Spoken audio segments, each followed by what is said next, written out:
Merry Christmas. Good afternoon on this Saturday, December 24th. Since we can't worship together due to this phenomenal blizzard, I thought I would give a short message that we can share together and enter in Christmas together. I'm Reverend Gail Monsma. Most of you know me as Gail. And I would just like to share a short message. At Christmas, we come to Bethlehem following those who have gone before us to show us the way, and we journey together in faith. At Christmas, we receive and acknowledge Emmanuel, God with us, who comes to us as a child in the flesh. At Christmas, we affirm this gift from God of Jesus Christ for the world, for you and me. Jesus said, "I am the light of the world. Whoever follows me will have the light of life and will never walk in darkness." At Christmas, we are reminded that God's vision given by the prophets is to be fulfilled in following the Christ child, in the babe who grows up and shows us how to live in God's presence. The child God places in our hands to raise, care for, to grow into and follow, to emulate. At Christmas, we're called to remember that God continues to do extraordinary things through ordinary people.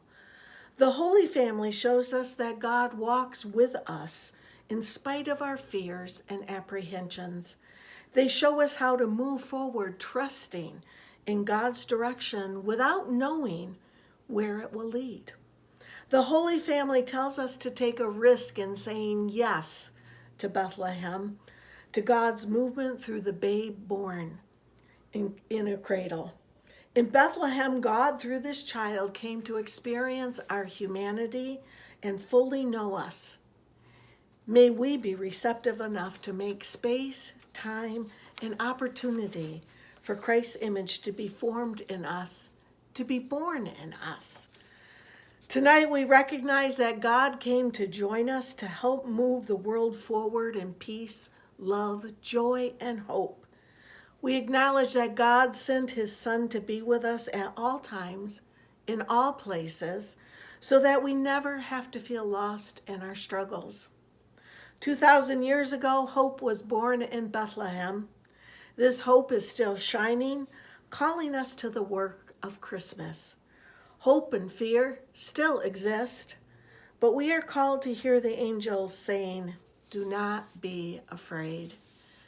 In celebrating Christ's birth, there is a renewed invitation not to be afraid, to let Christ, whose love and presence is greater than our own hearts and minds can comprehend, to let this love be our companion.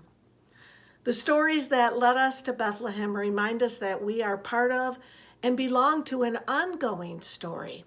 This is cause for celebration. In the midst of so much pain in the world and so many challenges, this does not diminish our need to celebrate. Rather, it makes the need for celebration that more necessary.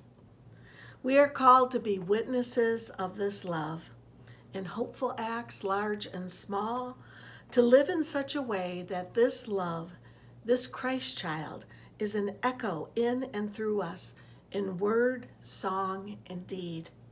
We have a story and a gift to share with others, with each other, and with a world in need. Now, realistically, we know that there really was no time when the world was completely silent, where all was calm and bright. Yet we're called to live and sing like there will be. Christmas is about recognizing that Christ comes to us right now into our own experiences, just as the Lord came long ago. We too can welcome the Christ child who comes for all. Through the Christ child, we are invited to embrace the vulnerability of love and to learn and experience that God is with us and supporting us in all that we do. There is a light shining in the darkness, but the darkness will not overcome it. May it be so for each of us. Amen.